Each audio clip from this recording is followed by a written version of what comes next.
When I was ordering the birthday cake for my 70th birthday celebration, my phone buzzed with a voicemail from an unknown number. The voice was distorted, almost robotic, but the message was clear. Your son is not who you think he is. Check your documents before Saturday. Do not trust anyone in your family. I played it 3 times, standing frozen in the bakery, while the sweet smell of vanilla frosting surrounded me like a cruel joke. Before we continue, please subscribe to the channel and let us know where you are listening from in the comments. The cake was supposed to be a masterpiece. 3 tiers of Belgian chocolate with gold leaf accents, designed to feed 150 guests at the party my son Daniel had insisted on throwing for me. $4,000 for a cake.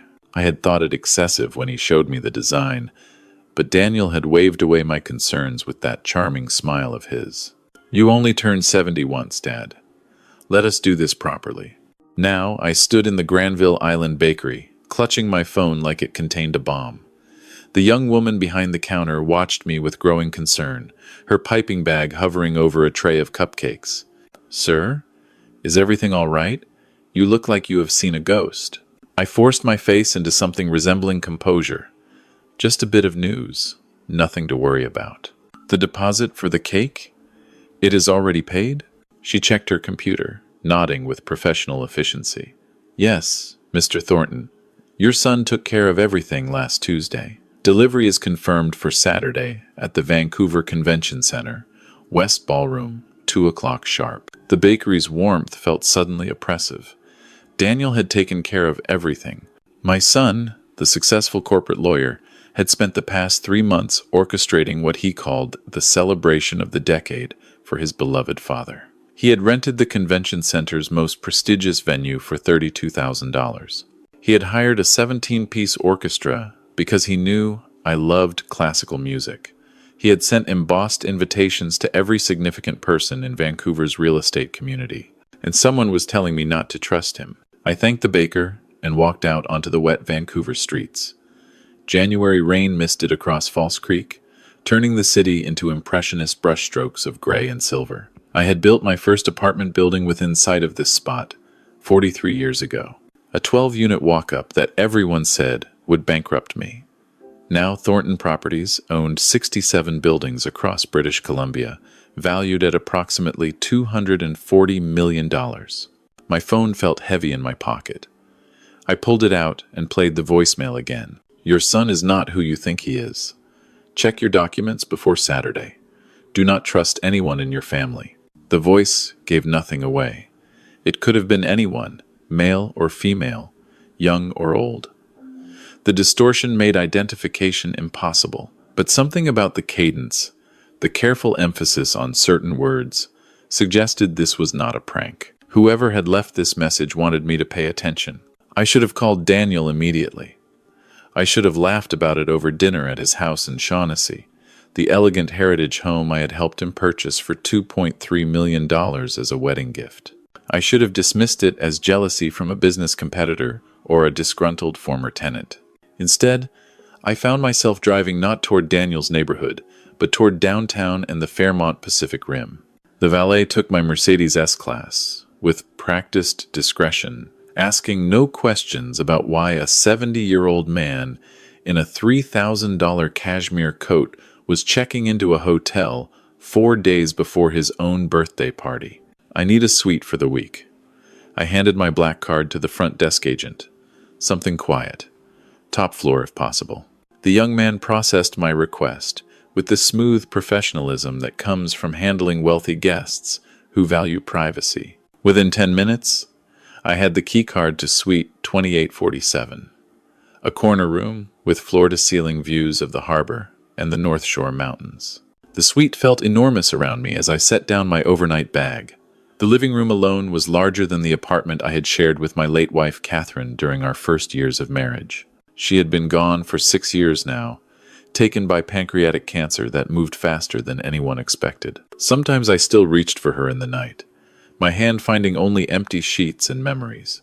What would you make of this, Catherine? I spoke to the empty room, a habit I had never broken. Someone is telling me our son cannot be trusted. Our Daniel. The city lights began to flicker on as dusk settled over Vancouver. I ordered room service, barely touching the salmon when it arrived, and spent the evening replaying that voicemail until I had memorized every syllable. Check your documents. What documents? I had files everywhere. At home in Point Grey, at my downtown office, in safety deposit boxes at 3 different banks. Sleep came in fragments, broken by dreams of Daniel as a child, running toward me across the lawn of our first proper house in Carrisdale. Daddy, Daddy, catch me. The pure trust in his voice, the absolute certainty that I would always be there to catch him. When had that boy become someone a stranger felt compelled to warn me about? The next morning, I woke to another voicemail from the same unknown number. I sat up in the hotel bed, heart pounding, and pressed play. This is not a joke, Mr. Thornton. Your son and his wife have been meeting with Dr. Patricia Hoffman at Vancouver General. They want you declared mentally incompetent. The evaluation is scheduled for January 15th. That is 5 days after your birthday. They are waiting until after the party so no one suspects anything. I am sorry to tell you this. I truly am.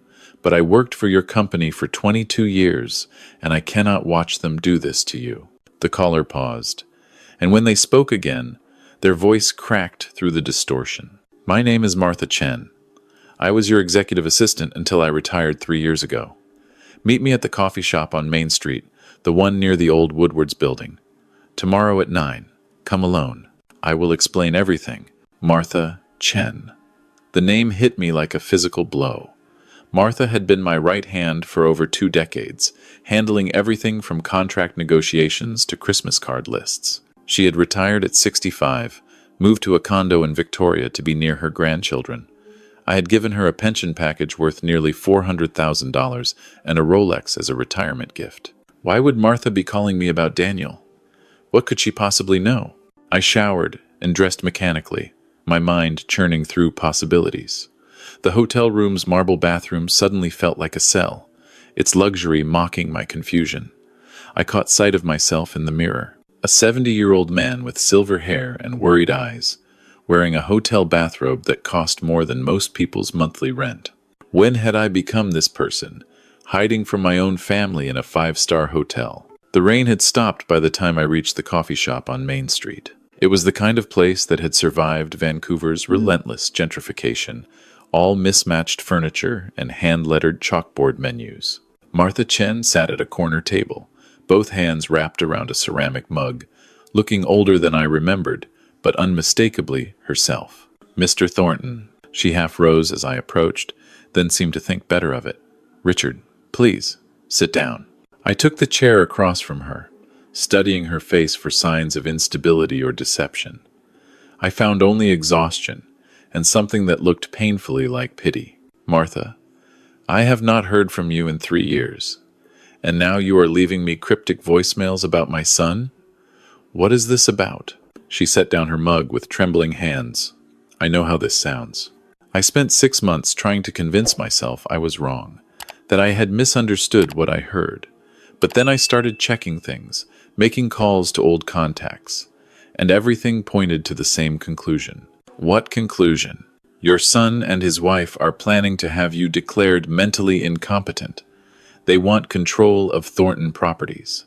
They have already started the process. The coffee shop's acoustic folk music seemed suddenly too loud. I was aware of other customers around us. Young professionals tapping at laptops. A mother wrestling a toddler into a high chair. Normal people living normal lives, while my world tilted sideways. That is impossible. Daniel runs the legal department at Mackenzie & Associates. He has his own career, his own success. Why would he need my company? Martha pulled a manila folder from her bag, sliding it across the table. I did not want to believe it either, but look at these.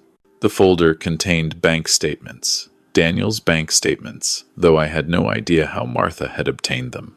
I scanned the figures, my business mind automatically processing the numbers, even as my heart refused to accept what they meant. He is $280,000 in debt, Martha said quietly. Gambling, online poker, sports betting, some very questionable cryptocurrency investments. Vanessa does not know about most of it, but she knows they need money. A lot of money? Quickly. Daniel? Gambling? He has never been interested in any of that. People change, Richard, especially when they think they have found easy money. She tapped the folder. He started about 4 years ago, right after your wife passed. Small amounts at first, then bigger. He has been hiding it by juggling credit cards and lines of credit. But the house of cards is about to collapse. I stared at the statements, watching my son's financial ruin spelled out in black and white. Withdrawals to offshore gambling sites. Cash advances at 2 in the morning. A pattern of desperate, escalating bets that any business person would recognize as the death spiral of addiction. Even if this is true, I said slowly, it does not mean he is planning to steal from me. Martha pulled out another document. This is a copy of a guardianship application. It was filed 3 weeks ago with the BC Supreme Court, naming you as the proposed adult under care. The applicant is your son, Daniel Thornton. The document trembled in my hands. Legal language I had never expected to read. Phrases like unable to manage his own affairs and significant cognitive decline and requires protection from financial exploitation. It was requesting that Daniel be appointed as my guardian, with full authority over my finances, my properties, my entire life. This cannot be real. I copied it from your lawyer's files, Martha said. Stephen Reed has been working with Daniel on this for months. That is how I found out. Stephen's paralegal is my cousin. She called me because she was disturbed by what they were asking her to prepare. Stephen Reed, my lawyer for 34 years. The man who had handled every major deal Thornton Properties had ever made. The man I had trusted with my most sensitive business affairs. He was helping my son have me declared incompetent? The evidence, Martha continued, growing more confident now that she had my full attention. They have been building a case for months. Medical records they have somehow obtained that suggest early dementia. Statements from your housekeeper and gardener about you being confused or forgetful. A preliminary assessment from Dr. Hoffman that recommends further evaluation. I have never seen Dr. Hoffman. No. But you are scheduled to see her on January 15th, 5 days after your birthday party. The party itself is part of their strategy. Martha's voice dropped. They want 150 witnesses who can later testify that you seemed confused, that you repeated yourself, that you did not recognize old friends. They are going to use your own celebration as evidence against you. The coffee in front of me had gone cold. I had not touched it. The folk singer on the sound system was crooning about lost love and broken promises, and I wanted to laugh at how appropriate the soundtrack was. Why are you telling me this, Martha? After 3 years? Why now? Because they accelerated the timeline. Originally, they were going to wait until after your 71st birthday, give themselves another year to build the case. But something happened about 6 weeks ago. Something that made them move everything forward. What happened? Daniel's biggest gambling creditor is a man named Victor Semenov. He operates out of Richmond, mostly serves the wealthy Asian gambling community, but he will take action from anyone who can afford to lose. She paused. Daniel owes him $170,000. Semenov gave him until March to pay. If he does not, people start getting hurt. I closed my eyes, trying to reconcile the son I thought I knew with this stranger who gambled with criminals and schemed to steal his father's company. The little boy who had cried when we had to put down our golden retriever. The teenager who had volunteered at the food bank every Thanksgiving. The young man who had held my hand at Catherine's funeral, promising that we would get through this together. What do they plan to do with the company? Sell it. They have already been approached by a Chinese development firm that specializes in acquiring distressed assets. Your $240 million portfolio would go for about $160 million in a quick sale. Enough to pay off Daniel's debts, set them up comfortably, and maintain the lifestyle Vanessa has become accustomed to. And me? There is a very nice care facility in Chilliwack that specializes in dementia patients. Monthly cost around $8,000, which would be covered by your own assets until the money runs out. Martha's eyes glistened. They would visit occasionally, I am sure. Play the role of devoted family members managing their father's tragic decline. I sat in silence for a long time.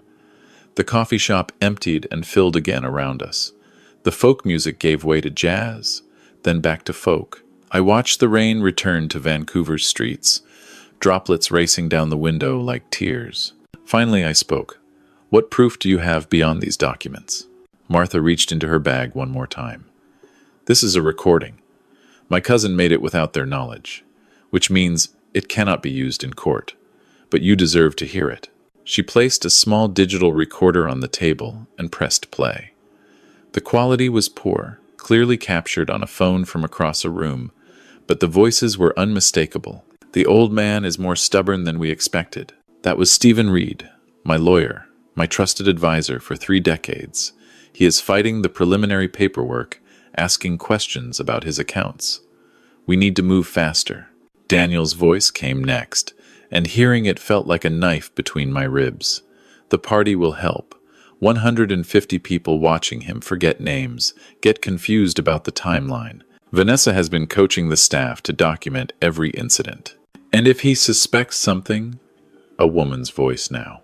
Vanessa, my daughter-in-law, the woman I had welcomed into my family with open arms and an 8-carat engagement ring. He is 70 years old. Daniel again, with a laugh that I did not recognize. He barely leaves his house. By the time he figures out what is happening, we will have the guardianship order. Then it is just a matter of managing the optics until the sale goes through. The recording ended. I sat motionless, staring at the small device as if it might explode. I am sorry, Richard. Martha's voice was gentle. I know this is not what you wanted to hear.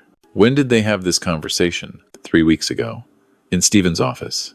My cousin was in the next room, preparing documents. I nodded slowly, my mind already shifting from shock to strategy. 67 years of business had taught me that emotion was useful for motivation but dangerous for decision-making. The time for grief would come later. Right now, I needed a plan. Martha, I said, can you get me copies of everything? The guardianship application, the medical records they have fabricated, the preliminary assessment from Dr. Hoffman, everything.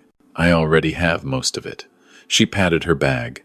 I have spent 3 months building this file because I was not sure you would believe me. There is one more thing you should know. What? Your granddaughter, Emma. She is not part of this. I have watched her carefully, listened to every conversation I could access. She is genuinely in the dark. She thinks the party is just a celebration, nothing more. Emma, my 23-year-old granddaughter, Daniel's daughter from his first marriage, currently finishing her MBA at UBC. The one bright spot in this nightmare. Are you certain? Positive. In fact, Martha hesitated. I think she might be suspicious herself. She asked her father some questions last week about your health that clearly made him uncomfortable. She is smart, Richard. Smarter than either of her parents give her credit for. I filed that information away for later. Thank you, Martha, for everything. I know this was not easy for you. You were always good to me. She reached across the table and squeezed my hand. And Mrs. Thornton, she would never have wanted this to happen to you. I dream about her sometimes, you know. She always says, look after Richard. So that is what I am doing. I spent the next 3 days in my hotel suite, poring over Martha's documents and making my own discreet inquiries. A private investigator I had used for corporate security confirmed Daniel's gambling debts and added details that made my stomach turn. A second opinion from a trusted physician colleague verified that Dr. Hoffman had a history of providing medical assessments that aligned a little too conveniently with her client's wishes. I discovered that Stephen Reed had been quietly transferring some of Thornton Properties' subsidiary companies into holding structures that would be easier to sell. He had been doing this for 8 months, using the authority I had given him over routine administrative matters. The betrayal of trust was surgical, professional, and nearly invisible. I found records of Vanessa's conversations with real estate agents in West Vancouver, looking at houses in the $3 to $4 million range. She had toured 7 properties in the past 2 months, always while Daniel was supposedly at work, and while I was supposedly declining into dementia. And I learned that my son had visited Victor Semenoff twice in the past month, each time leaving with a bruised expression that he had attributed to stress at work. The gambling debt had grown to over $200,000. The deadline was now February 15th, 1 month after my birthday party. On Friday morning, The day before the celebration, I made my move. I walked into the offices of Morrison and Blake, a law firm with which Thornton Properties had no existing relationship. I spent 4 hours with a senior partner named Helen Zhang, laying out everything I knew and everything I needed. She listened without interrupting, occasionally making notes, her expression professionally neutral. When I finished, she was silent for a long moment. "Mr. Thornton," she said finally, "I have practiced family law for 27 years. This is one of the most comprehensive cases of elder financial abuse I have ever encountered. The fact that it involves your own son makes it worse, not better. Can you help me?" "Yes, but you need to understand the consequences. If we proceed as you have outlined, your relationship with your son will be destroyed, permanently and publicly." I thought about Daniel as a boy, laughing as I pushed him on the swing in our backyard.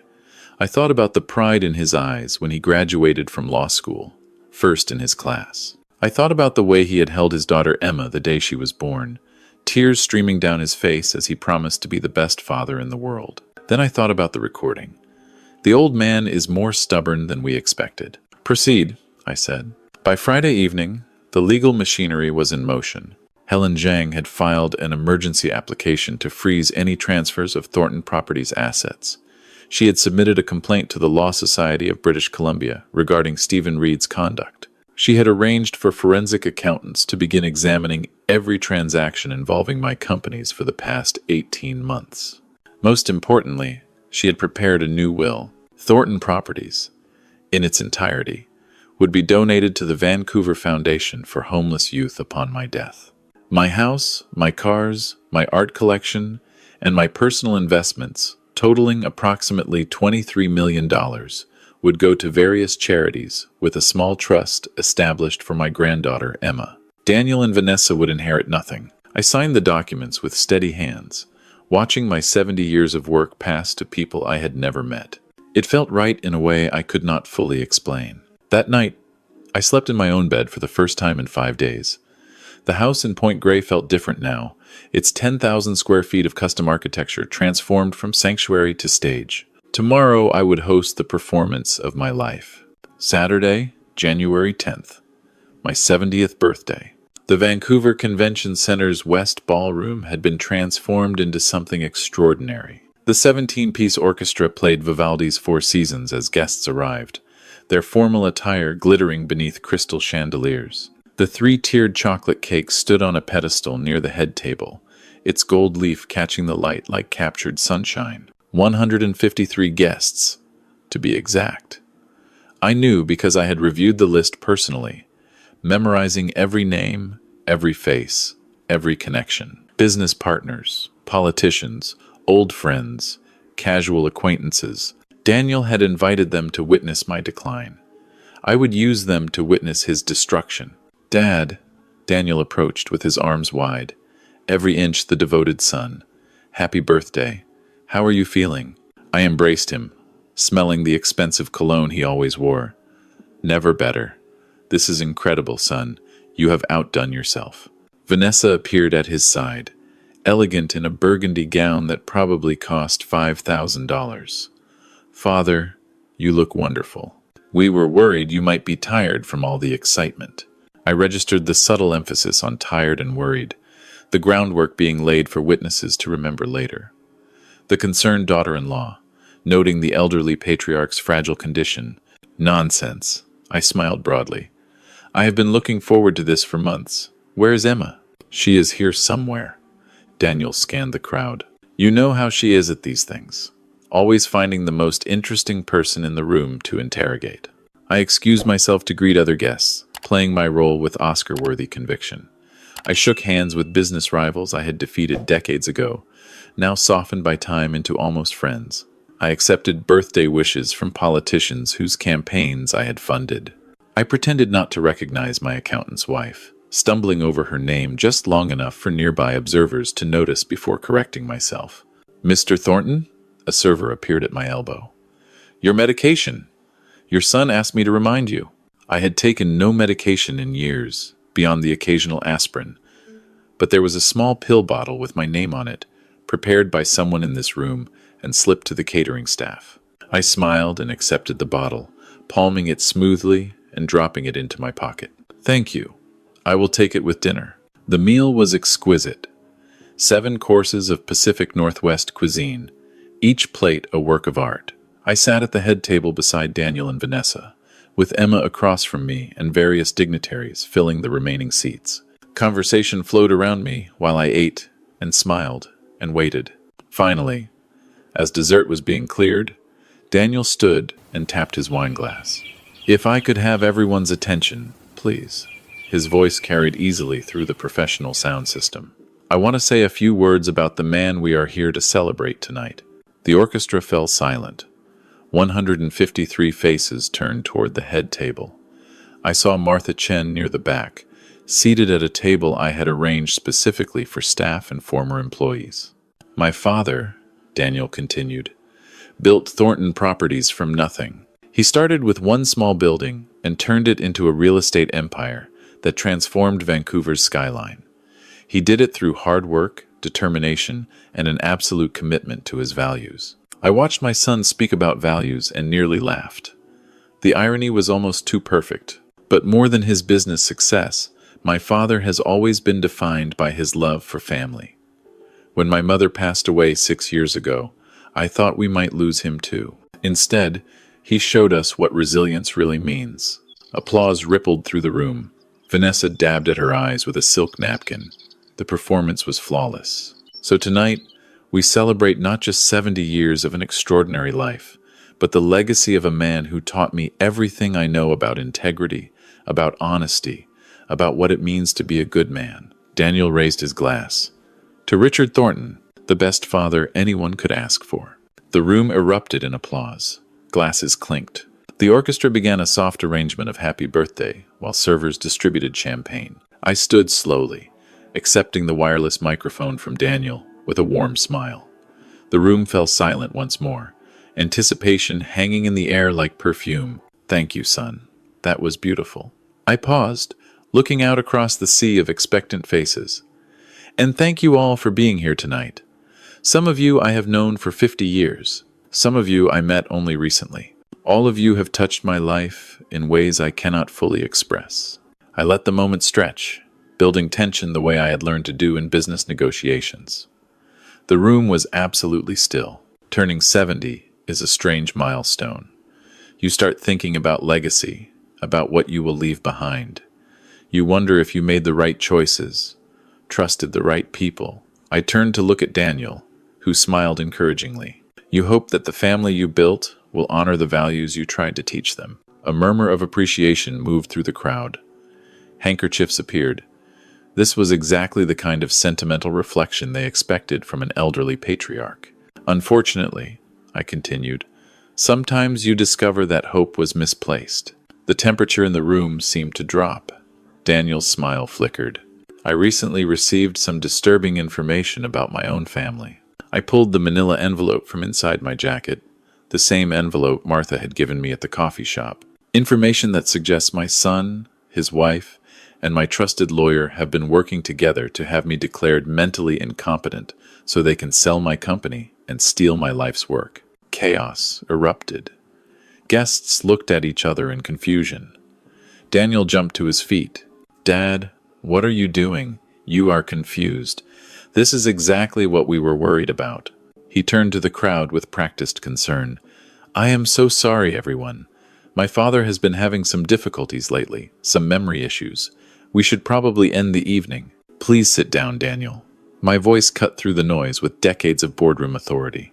I am not confused. I have never been more clear-headed in my life. I pulled out the first document. This is a guardianship application filed with the BC Supreme Court 3 weeks ago, naming me as a mentally incompetent adult. The applicant is my son. I held it up for the room to see. Notice the signature of the lawyer who prepared it, Stephen Reed, who is sitting right there at table 7. Stephen's face went white. He half rose from his chair, then seemed to think better of it.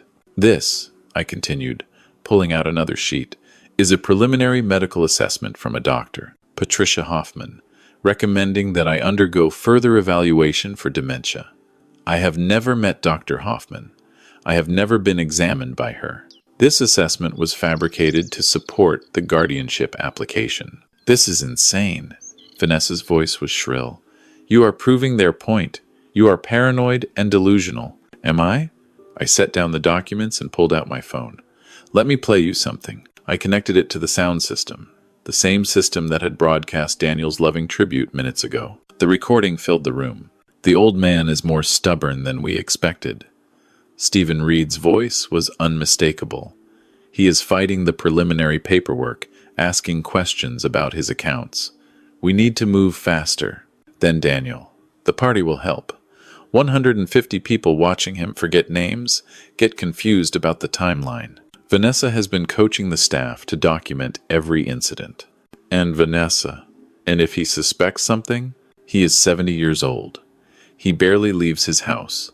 By the time he figures out what is happening, we will have the guardianship order. I let the recording play through to the end, watching my son's face cycle through denial, fear, rage, and finally a kind of hollow acceptance. Vanessa had covered her mouth with both hands, her expensive makeup running in dark streams down her cheeks. The silence that followed was absolute. 153 people stared at the head table, processing the revelation that they had come to celebrate family love, and instead witnessed family betrayal.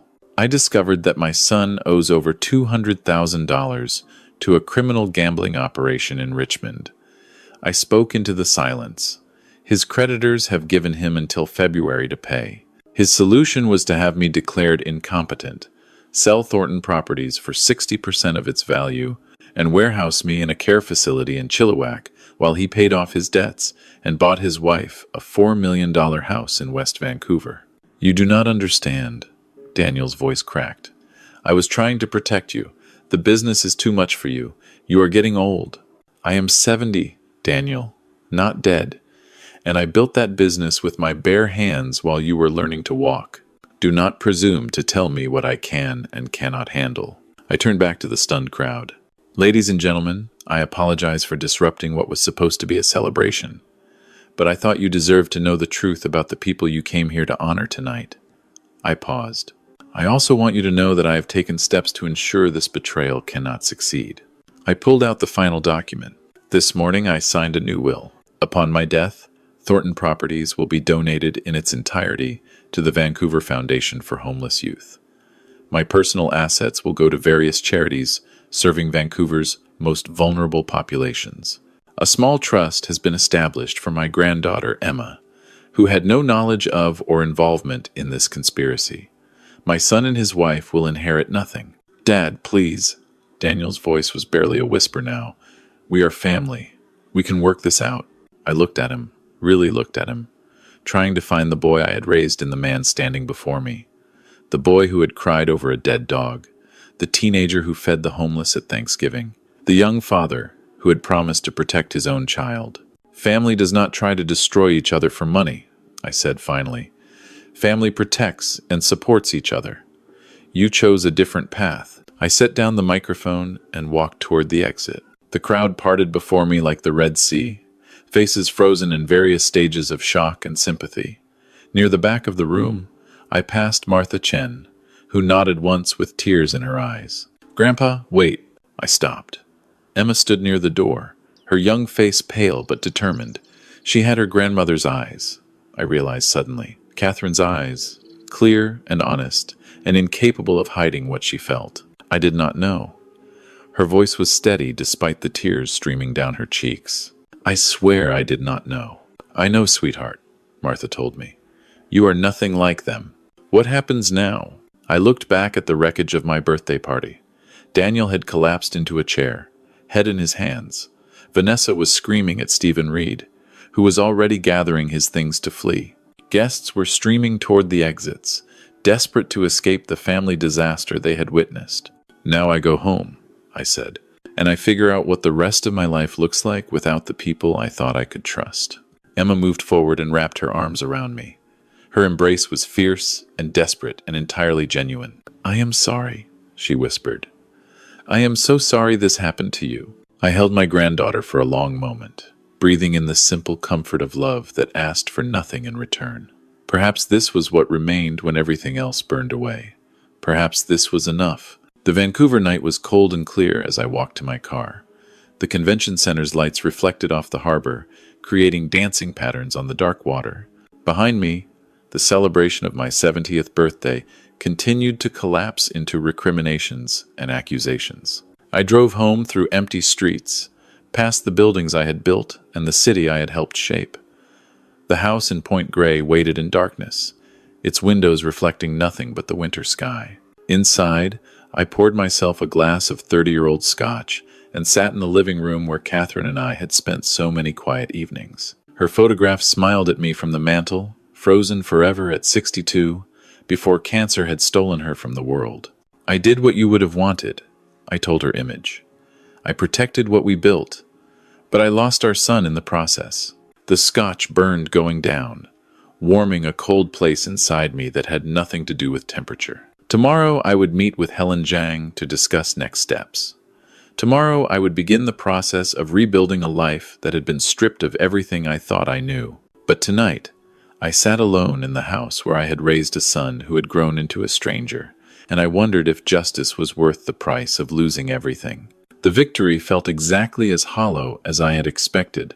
If you enjoyed this story, please like this video, subscribe to the channel, and share your thoughts in the comments. To listen to the next story, click on the box on the left. Thank you for watching.